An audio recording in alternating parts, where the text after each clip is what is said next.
Walang takas ang isang top 3 most wanted person sa probinsya ng Romblon matapos itong haina ng warrant of arrest sa kasong rape. Alamin ng report mula kay Patrolwoman Christine Lorenzo.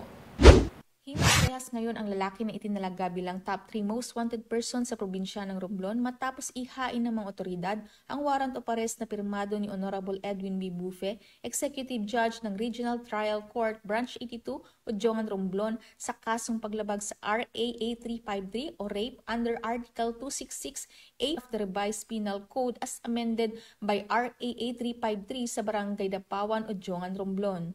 Ang sospek ay 21 anyos na binata, estudyante at residente ng Barangay Agmanik, Santa Fe, Romblon.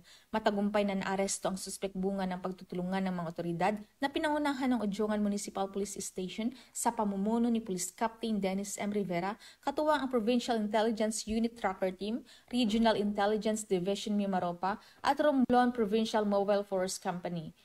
Nasa kustodiya na ng kapulisan ang binata para sa tamang dokumentasyon at disposisyon. Samantala, walang inirekomendang piyansa ang hukuman para sa kanyang pansamantalang kalayaan. Ang pagkakahuli ng naturang suspek ay isang patunay na patuloy na isinusulong ng kapulisan ang adhikain ng ating pamahalaan kontra kriminalidad at ang naisin na dito sa bagong Pilipinas, ang gusto ng pulis, ligtas ka. Mula dito sa Home of the Police, Eco Warriors, Calapan City, Oriental, Mindoro, ako ang iyong PNN correspondent, Patrolwoman Christine Lorenzo, alagad ng batas, tagataguyod ng balitang pulis. Maraming salamat, Patrolwoman Lorenzo.